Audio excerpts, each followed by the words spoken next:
Hello everyone, welcome to Abhipedia powered by Abhimanyu IAS. Hello Scoop Rider, hello Sam, hello, good afternoon. चलिए देखिए आज हमारे MCQ session में क्या होने वाला है। आज हम कौन से एक्ट के MCQs देखने वाले हैं भाई। आज हम देखने वाले हैं कंपनीज एक्ट 2013 के MCQs। काफ़ी टेक्निकल एक्ट है कंपनीज एक्ट हमारा, और काफ़ी बड़ा एक्ट भी है, लंबा एक्ट भी है। तो इसके MCQ सेशन जो है हमारे 3 MCQ सेशन तो रहने वाले हैं, बिकॉज एक में तो इसकी प्रोविजंस जो हैं, जो इंपॉर्टेंट चीज़ें हैं वो कंप्लीट नहीं होंगी। तो चलिए स्टार्ट करते हैं फर्स्ट क्वेश्चन से। क्या क्वेश्चन बनता है हमारा फर्स्ट, देखिए चलिए फर्स्ट क्वेश्चन हमारा क्या पूछ रहा है। Section 12 of companies act 2013 deals with, section 12 जो है हमारे कंपनीज एक्ट का, वो किस प्रोविजन से रिलेटेड है, क्या प्रोविजन वो डील करता है। Is it registered office of company, is it share capital, is it number of directors और is it the shareholders. इन चारों प्रोविजंस में से कौन सा है जो रजिस्टर्ड ऑफिस ऑफ कंपनी के बारे में, जो सेक्शन 12 के बारे में बात करता है। आई एम सॉरी, चलिए जल्दी से मुझे इसका आंसर दीजिए। सैम कह रहे हैं माय फेवरेट एक्ट है मैम, +2 से पढ़ रहा हूँ। चलिए फिर तो आपके लिए आज का सेशन अच्छा रहने वाला है। आज तो मुझे होप है फिर तो आप सारे के सारे आंसर जो हैं वो करेक्ट करेंगे। चलिए जल्दी से मुझे इसका आंसर बताइए क्या होगा। सेक्शन 12 हमारे कंपनीज एक्ट 2013 किस बारे में बात कर रहा है, बताइए। चलिए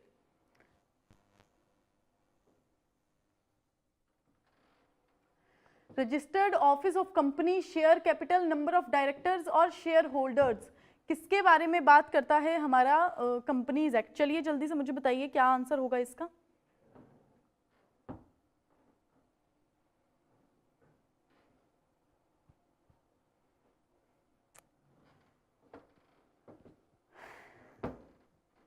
देखिए आई थिंक इसका आंसर अब सैम नहीं बता पा रहे हैं। कोई बात नहीं, अच्छा सैम ने बता दिया इसका आंसर। अच्छा ठीक है, चलिए सैम बहुत अच्छे, आपने इसका करेक्ट ऑप्शन बताया है। इसका जो करेक्ट आंसर होगा वो होगा रजिस्टर्ड ऑफिस ऑफ कंपनी के बारे में बात करता है। जो ऑफिस, जो कंपनी का रजिस्टर्ड ऑफिस होगा वो कैसे, इनकॉर्पोरेशन के बाद टाइम पीरियड दिया गया है कि कितने टाइम पीरियड में ऑफिस बन जाता है कंपनी का, तो वो हमारा जो है कौन सा सेक्शन डील करता है, that is of section 12 of companies act 2013। चलिए नेक्स्ट प्रोविजन देखते हैं, नेक्स्ट क्वेश्चन देखते हैं क्या बात करता है। Maximum number of members required to apply for incorporation certificate in a public limited company is, कितने नंबर चाहिए, मैक्सिमम नंबर पूछा है किसका, मेंबर्स का, जो इनकॉर्पोरेशन सर्टिफिकेट के लिए जाते हैं, इनकॉर्पोरेशन सर्टिफिकेट के लिए अप्लाई करते हैं किसी एक पब्लिक कंपनी के केस में।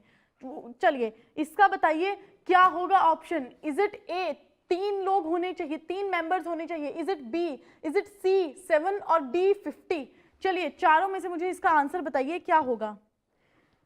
मैम पता नहीं कैसे टाइप कर रहा हूं पर 15.20 सेकेंड्स के बाद आप तक पहुंच रहा है। चलिए कोई बात नहीं सैम, मैं आपके लिए, मैं आपका वेट करती हूँ। आप जब भी आपका आंसर बट आ जाना चाहिए, ऐसे ना हो कि 1-2 मिनट लग जाए, ठीक है। चलिए आप मुझे बताइए कि इसका, इस क्वेश्चन का आंसर क्या होगा। इसका आंसर 3 मेंबर्स होगा या फिर 2 मेंबर्स होगा या फिर 7 होगा या फिर 50 होगा। चलिए जल्दी से मुझे इसका आंसर बताइए क्या रहेगा।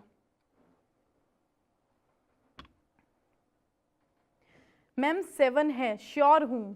अच्छा मतलब इसको लॉक कर दिया जाए, आपके आंसर को लॉक कर दिया जाए, ये आप कह रहे हैं, आप बिल्कुल श्योर हैं कि 7 होगा।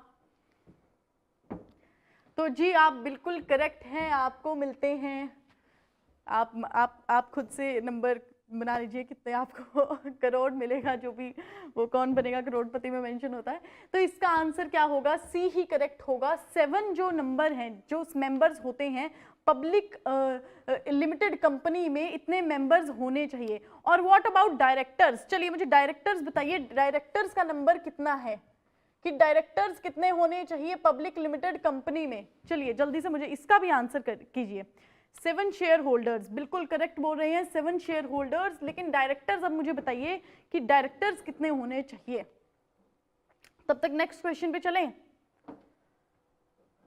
चलिए नेक्स्ट क्वेश्चन क्या बात करता है, the application for registration of company. अब रजिस्ट्रेशन कंपनी के लिए जब एप्लीकेशन लेके जाई जाती है, should be presented to the registrar of the state in which the dash of the company is to be situated. जहां पर कंपनी के इन चारों ऑप्शन में से जो भी सिचुएट करना है उसके रजिस्टर, उस स्टेट के रजिस्ट्रार के पास क्या जाएगी, एप्लीकेशन जाएगी फॉर रजिस्ट्रेशन। और इन वो कौन सी जगह है कंपनी की, ये बताइए मुझे। ये मैन्युफैक्चरिंग प्लांट होगा, फर्स्ट ब्रांच होगी, बिजनेस ऑफिस होगा, और एनी ऑफ द अबव। चलिए एनी ऑफ द अबव नहीं, इसमें हम ऑल ऑफ द अबव कर देते हैं इस ऑप्शन को, ऑल ऑफ द अबव। चलिए अब मुझे चारों में से बताइए कौन सा जो है करेक्ट ऑप्शन है इसका। और मिनिमम 3 डायरेक्टर्स होते हैं शायद। अब शायद कहां से केस आ गया, 3 डायरेक्टर्स होते हैं। चलिए आप इसका आंसर कीजिए, इसका आंसर क्या होगा। सैम कह रहे हैं सी, जो एप्लीकेशन है रजिस्ट्रेशन की, जो रजिस्ट्रार के पास जाती हैं वो इस जगह पर जाती हैं, कंपनी जहां पे इस जगह पे सिचुएट करनी होती हैं उसके रजिस्ट्रार के पास। तो सैम इसका आंसर कहते हैं सी। तो बिल्कुल करेक्ट ऑप्शन, जहां पर कंपनी डिसाइड करती है कि उसका बिजनेस ऑफिस यहां पर होगा, उस स्टेट के रजिस्टर्ड के पास, रजिस्ट्रार के पास वो क्या लेकर जाते हैं, एप्लीकेशन फॉर रजिस्ट्रेशन की हमारी कंपनी को प्लीज सर क्या कर दीजिए, रजिस्टर कर दीजिए। ठीक है, तो इसका आंसर क्या बनेगा, बिजनेस ऑफिस। इसका आंसर क्या होगा, इसका आंसर करेक्ट होगा। चलिए नेक्स्ट हम क्वेश्चन की बात करते हैं। नेक्स्ट क्वेश्चन क्या कहता है, the application for registration of a company should be presented to the dash of the state appointed under companies act 1956 नहीं होगा, यहाँ पे 2013 होगा। ठीक है, चलिए बताइए आप मुझे इसका आंसर क्या रहेगा। Application of registration of a company, companies act के अंडर क्या बोला गया है कि एप्लीकेशन ऑफ रजिस्ट्रेशन किसको देनी है, या फिर कंट्रोलर को देनी है, रजिस्ट्रार को देनी है, गवर्नर को देनी है, या फिर रजिस्ट्रेशन ऑफिसर को देनी है। इन चारों ऑफिसर्स, इन चारों ऑप्शंस में से कौन सा ऑप्शन होगा जो करेक्ट होगा। चलिए जल्दी से मुझे इसका आंसर बताइए क्या रहेगा।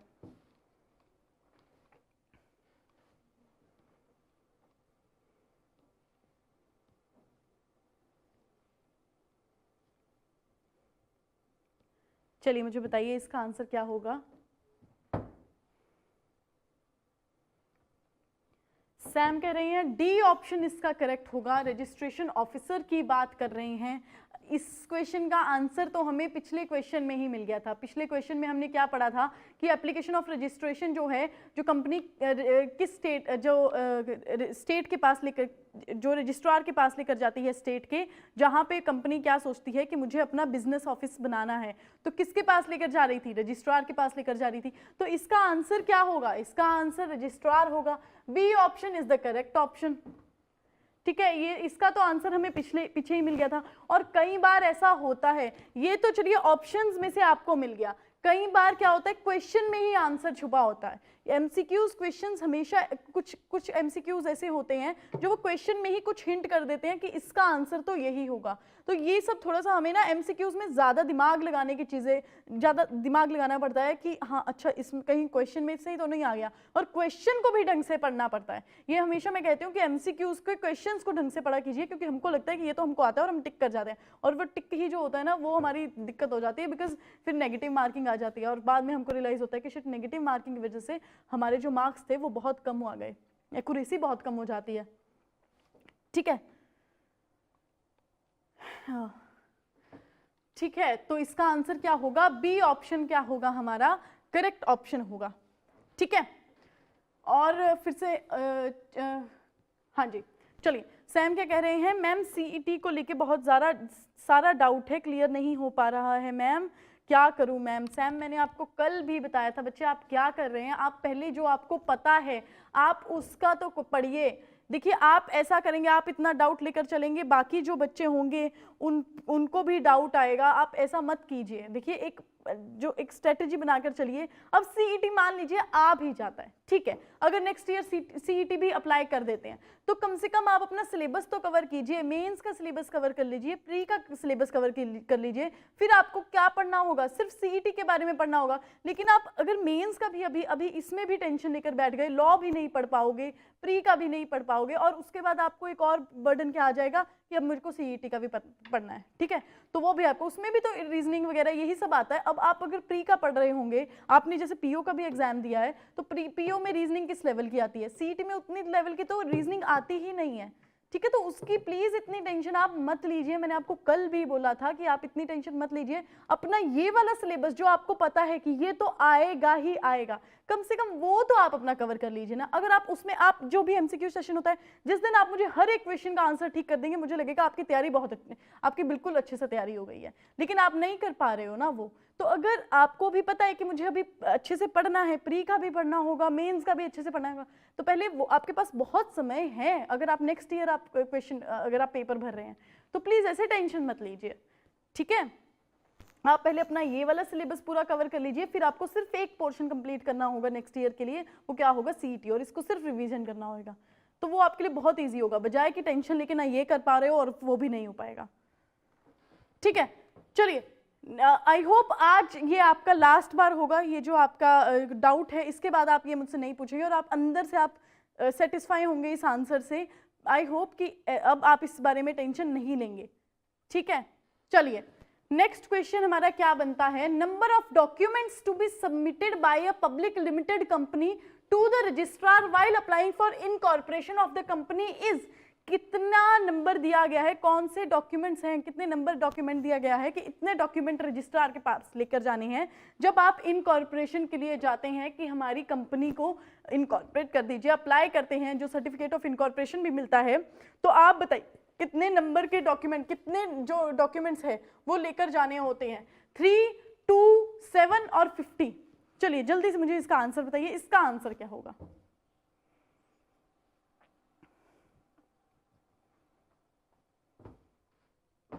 Is it 3, is it 2, is it 7 और is it 50? क्या आंसर रहेगा इसका, चलिए जल्दी से मुझे इसका आंसर कीजिए।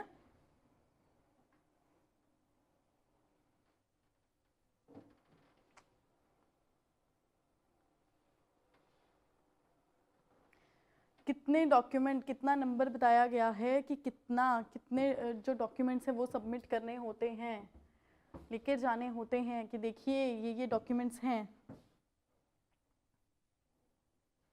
चलिए बताइए मुझे।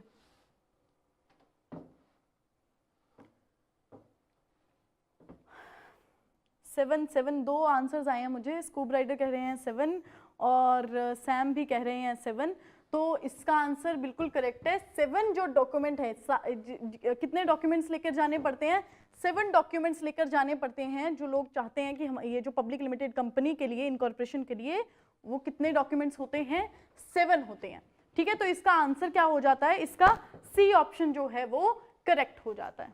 चलिए नेक्स्ट, अब नेक्स्ट क्वेश्चन की बात करते हैं। नेक्स्ट क्वेश्चन क्या पूछता है, among the following which documents are not mandatory, कौन से, इनमें से कौन सा ऐसा डॉक्यूमेंट है जो मैंडेटरी नहीं है to be submitted to the registrar along with incorporation application by a private company. Private company के केस में इनमें से कौन से ऐसे डॉक्यूमेंट है जो मैंडेटरी नहीं है लेकर जाना, कौन सा, address of registered office and undertaking, declaration from an advocate या फिर CA who is engaged in formation of a company, memorandum and articles of a company, और list of directors and statement of the capital.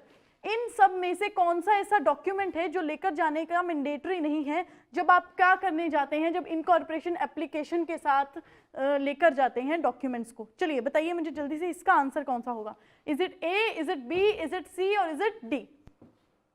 चलिए, अपने registered office का address नहीं बताना होता, बताने मतलब वो वाला डॉक्यूमेंट लेकर जाना जरूरी नहीं है, declaration from an advocate CA ये नहीं लेकर जाना जरूरी है, memorandum and articles of the company और list of directors and statement of the capital. स्कूब राइडर का आंसर है ए एंड सैम का आंसर है बी।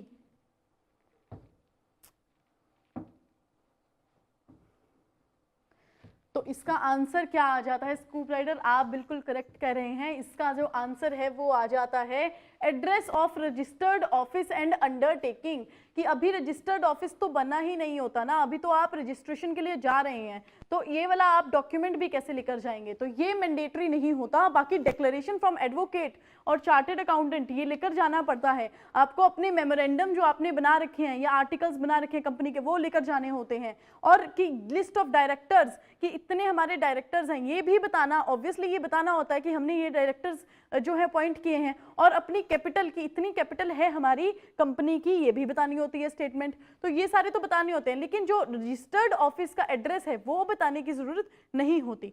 तो इसका क्या ऑप्शन जो है वो करेक्ट हो जाएगा? ए ऑप्शन जो है वो करेक्ट हो जाएगा। ठीक है, चलिए नेक्स्ट क्वेश्चन पे चलते हैं। नेक्स्ट क्वेश्चन क्या कहता है? A statement of nominal capital must be given at the time of incorporation by the company when the share capital is less than। Nominal capital की स्टेटमेंट देनी होती है कि भाई इतनी जो है हम कंपनी की कैपिटल को पहुंचा सकते हैं, इतनी कैपिटल की हमारी कंपनी हो सकती है, तो नॉमिनल कंपनी जो कैपिटल है उसको स्टेटमेंट देनी होती है इनकॉर्पोरेशन के टाइम में, जब कंपनी की शेयर कैपिटल जो है वो कितनी होती है? Less than A B C D, 50 lakhs, 1 crore, 10 lakhs और 25 lakhs। चलिए ए बी सी डी में से जल्दी से मुझे इसका आंसर बताइए कि इसका आंसर क्या होगा। नॉमिनल कैपिटल की स्टेटमेंट देनी ही होती है कि इतनी कंपनी, इतनी हमारी कंपनी इतनी तक जा सकती है। ठीक है, तो यहाँ पर शेयर कैपिटल की बात करी गई है कि शेयर कैपिटल जब इतना होता है, इतना लेस देन होता है, तो नॉमिनल जो कैपिटल है उसकी स्टेटमेंट देनी होती है at the time of incorporation of the company.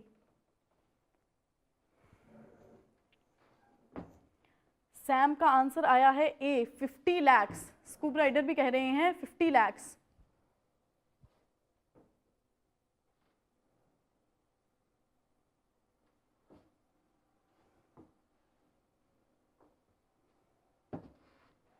इसका आंसर बन जाता है डी, 25 lakhs। जब शेयर कैपिटल कितना होता है? इज लेस देन 25 lakhs, तब देनी पड़ती है क्या? नॉमिनल कैपिटल की स्टेटमेंट। तो इसका आंसर क्या आ जाता है? D option is the correct option. 50 lakhs नहीं, इसका 50 lakh ऑप्शन नहीं आएगा, इसका डी ऑप्शन जो है वो करेक्ट ऑप्शन होगा। चलिए नेक्स्ट क्वेश्चन चलते हैं। नेक्स्ट क्वेश्चन क्या कहता है? If the proposed nominal capital is more than 25 lakhs। अब अगर जो प्रपोज नॉमिनल कैपिटल है वो 25 लाख से ज्यादा है at the time of incorporation, then the company needs to submit. क्या करना है, क्या सबमिट करना है? Dash along with the application. Application के अलोंग क्या जो है वो सबमिट करना है? इनमें से statement of the capital, certificate of incorporation, certificate of capital और सर्टिफिकेट ऑफ इनकॉर्पोरेशन, इन चारों में से क्या जो है वो शेयर करना पड़ेगा। चलिए जल्दी से मुझे इसका आंसर कीजिए, इसका आंसर क्या होगा?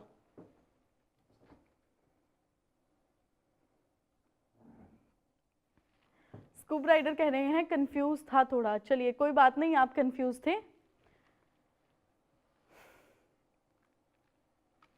चलिए इसका जल्दी से आंसर कीजिए, इसका आंसर क्या होगा?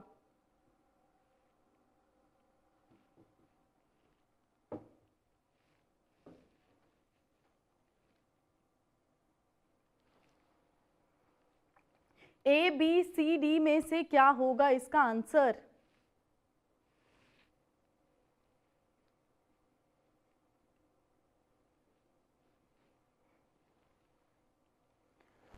दो आंसर्स यहाँ पर आए हैं। स्कूप राइडर कह रहे हैं सी और सैम भी कह रहे हैं मैम श्योर नहीं हूं पर सी होगा आई थिंक। सी क्या कहता है? सर्टिफिकेट ऑफ कैपिटल कह रहा है सी।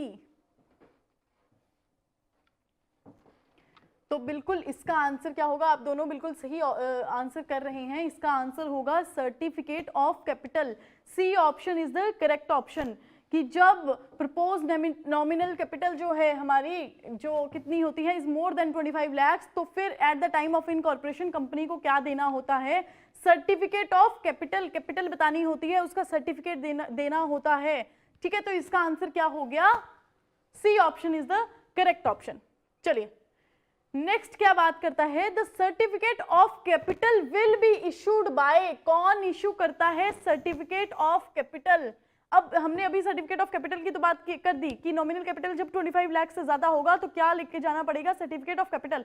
सर्टिफिकेट ऑफ कैपिटल को इश्यू कौन करता है, registrars of the companies act, controller of companies act, मतलब कि कंपनीज एक्ट के अंडर रजिस्ट्रार मेंशन किए गए हैं, तो registrar, controller, registrar of capital issues, controller of capital issues. चलिए जल्दी से मुझे इसका आंसर बताइए, इसका आंसर क्या होगा।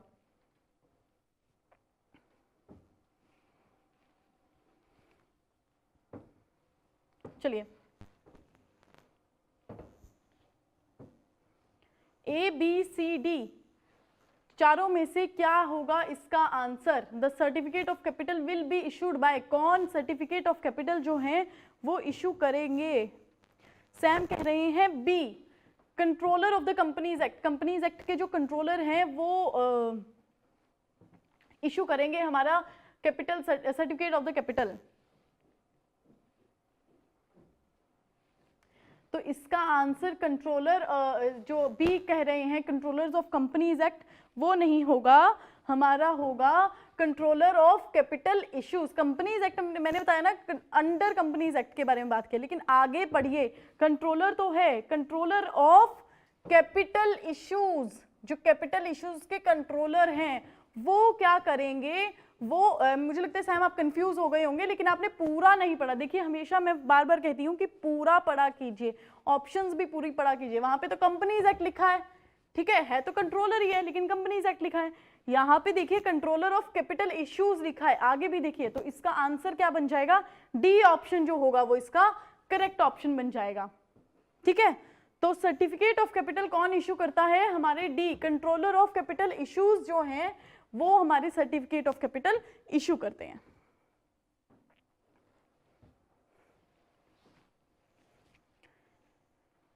सैम कह रहे हैं सॉरी, इट्स ओके, सॉरी तो मांगने की कोई बात नहीं है, कोई ज़रूरत नहीं है। देखिए आज आपने देखा होगा कि कितने क्वेश्चंस जो हैं गलत हो जाते हैं। कंपनीज एक्ट आप +2 से पढ़ रहे थे लेकिन तब भी क्वेश्चंस गलत हो जाते हैं, तो अभी मेहनत करने की ज़रूरत है, अच्छे से पढ़ने की ज़रूरत है, ठीक है। तो बाकी की चीज़ों में आप कंफ्यूज ना हो और बाकी की चीज़ों की टेंशन मत लो, अभी पहले अपनी पढ़ाई पे ध्यान दे दीजिए। और मैं हमेशा कहती हूँ कि भाई अपना एनालाइज कीजिए, जब आप क्वेश्चंस देखा कीजिए कि कितने क्वेश्चंस ठीक हो रहे हैं। अगर आपके मतलब आपके पूरे के पूरे क्वेश्चन या फिर 1-2 जो गलत हो रहे हैं तब आप ठीक स्पीड में हैं, तब तो आप अच्छा कर रहे हैं। लेकिन अगर आपके 4-5 क्वेश्चंस गलत हो जाते हैं तो आपको अच्छे से पढ़ने की ज़रूरत है, ठीक है। तो देख लीजिए अब तो समय भी बहुत कम रह गया मेंस के लिए, प्री हो जाएगा, प्री के बाद आपको बिल्कुल टाइम नहीं मिलेगा, बहुत ज़्यादा सिलेबस है और बेरेक्स अच्छे से कवर करने होते हैं। अब ऐसा नहीं है कि आपने बस एक इंडेक्स ही देख लिया, इंडेक्स बेस्ड क्वेश्चन आ जाएंगे, सीधे सीधे क्वेश्चंस आ जाएंगे, ऐसा नहीं होता। अब अच्छे से अंदर से क्वेश्चन पूछे जाते हैं, डेप्थ में क्वेश्चन पूछे जाते हैं, ठीक है। तो इसलिए हमें अच्छे से पढ़ना पड़ेगा हमारा। और अब मैं आपको ये बता देती हूँ कि ये जो हमारा जो हमने अभी किया, हमने अपना सेशन किया, इसकी PDF कैसे डाउनलोड करनी है, बिकॉज PDF आप लोग डाउनलोड नहीं कर पाते, तो आपको मैं पहले बता देती हूँ कि इसकी PDF जो है वो कैसे डाउनलोड करनी है। चलिए देख लेते हैं। अब देखिए बहुत नॉर्मल सा प्रोसीजर, YouTube पे जाना है, अभिपीडिया बैंकिंग सर्च करना है, ये हमारा अभिपीडिया बैंकिंग खुल जाएगा। वीडियोस में जाना है, जो भी हमने अपनी वीडियोस डाली होंगी वो खुल जाती हैं, ठीक है। अब देखिए हम अगर किसकी बात करते हैं, consumer protection act MCQ session 2 जो हमारा हुआ था वो हमने वीडियो खोल ली। मान लीजिए जो भी हमारी SO की वीडियोस चली हुई हैं वो हमने खोल ली। अब हमें कहाँ जाना है, डिस्क्रिप्शन बॉक्स में जाना है, तो click here to register for PDF के लिए हमने रजिस्टर करना है, ठीक है। सबसे पहला लिंक जो है वही दिया होगा, यहाँ पर लॉगिन है, वहां पर जो बच्चों ने लॉगिन किया है उनके लिए तो ये पेज खुल जाता है, बट जिन्होंने लॉगिन नहीं किया है उनको आएगा click here to avail for 100% discount. बस 100% डिस्काउंट जैसे ही आपको दिखेगा ना, बिना सोचे समझे वहां पे क्लिक करना है भाई, कहीं और जाना ही नहीं है। जैसे ही वो क्लिक किया ये पेज खुल जाएगा, आपको हमारा SO का ये वाला जो हमारा वार्म अप कोर्स है आपको उस पेज में ये लेकर चले जाएगा। अब देखिए यहाँ पे सारे लेक्चर्स भी शेड्यूल हो रखे हैं, यहाँ पे साइड में आपको मिसलेनियस लेक्चर्स, स्ट्रेटेजी लेक्चर्स दिख रहे हैं, जो भी हमने मेंटोरशिप के आपको लेक्चर्स बनाए हैं वो आपको दिख रहे हैं। प्लस आपको यहाँ पे प्रोफेशनल लीगल नॉलेज में जाएंगे तो ये सारे के सारे देखिए RBI एक्ट के जो हमारे हुए थे, बैंकर्स बुक एविडेंस एक्ट के हुए थे, बाकी हमारे कंज्यूमर प्रोटेक्शन एक्ट, ये सारे के सारे लेक्चर्स आपको मिल जाएंगे। ये देखिए DRT लेक्चर जो भी हुआ था। अब इसके बाद हमको वॉच रिकॉर्डिंग में जाना है, ठीक है भाई, देखना भी तो है ना कि क्या है अंदर, क्या है, क्या हमारी वीडियो बात करती है। तो देखिए डीआरटी एक्ट के एमसीक्यूज आ गए। अब देखिए हमें कहाँ जाना है, जब यहाँ पर लिखा होगा क्लास पीडीएफ एंड डॉक्यूमेंट्स, बस वहां क्लिक किया, व्यू कॉन्टैक्ट में गए और क्या हो गया, हमारा पीडीएफ डाउनलोड हो गई। बहुत ही सिंपल सा स्टेप है। ऐसे करके आप रजिस्टर हो जाएंगे। हमारे कोर्स के लिए भी आपको इतनी चीज़ें फ्री में मिल रही हैं, वहाँ पे पीडीएफ फ्री में मिल रही है, हमारे लेक्चर्स आपको सीधे के सीधे मिल रहे हैं, आपको नोटिफिकेशन भी आ जाती है कि जैसे ही हमारा लेक्चर होगा आपको नोटिफिकेशन भी मिल जाती होगी आपके जीमेल पे। जो आप अपना जीमेल डालेंगे, अपनी आप नंबर डालेंगे, आपको आ जाता है, नोटिफिकेशन आ जाती है। उसके बाद में आप ये जो हमारी पीडीएफ है वो डाउनलोड कर पाएंगे। ठीक है, तो देखिए ये जो है हमारी पीडीएफ डाउनलोड हो गई, सारे के सारे आपको आराम से मिल गए। ठीक है, बिकॉज जब एंड का टाइम आएगा मेंस का तो आप पीडीएफ से ज़्यादा पढ़ेंगे। आई नो कि पीडीएफ से बच्चे ज़्यादा पढ़ते हैं, तो फिर देखिए आपके पास पीडीएफ होनी भी तो चाहिए ना। अब उस टाइम तो आपके पास ये टाइम नहीं होगा कि आप हर एक लेक्चर में जाके पीडीएफ के लिए डाउनलोड करेंगे, तो पहले ही आपके पास सेव्ड होंगी। आप एक फोल्डर बना लीजिए अपने कंप्यूटर में या फिर लैपटॉप में, जिसमें आपके पास सारी की सारी पीडीएफ हो। मेन्स के लिए कोई दिक्कत की ही बात नहीं होगी फिर। ठीक है, ऐसे आपको पीडीएफ डाउनलोड करनी है हमारे लेक्चर्स की। तो आई होप आपको ये सेशन अच्छा लगा होगा। अब एमसीक्यू सेशन हमारा चलता रहेगा, कंपनीज एक्ट, 2 और हमारे सेशंस आएंगे बिकॉज लंबा एक्ट है और टेक्निकल भी एक्ट है। तो चलिए, आई होप आपको ये सेशन अच्छा लगा होगा। Thank you so much guys.